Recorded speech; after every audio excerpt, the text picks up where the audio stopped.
Bakit kayo excited pumasok ngayon? Kasi po may baon na ulit! Makakasama natin ngayon ang dalawa sa pinakahinahangaan pagdating sa larangan ng bilyar. Siyempre, ang sumisibol, JB Sukal.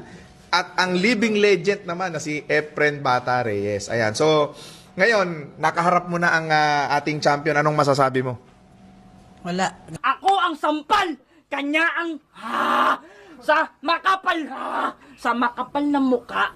Ako ang sampal, ang nipis at ang tang ina, nasa na ba ako? Tang ina ang jahe, bro.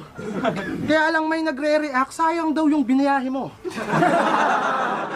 Ako'y alip.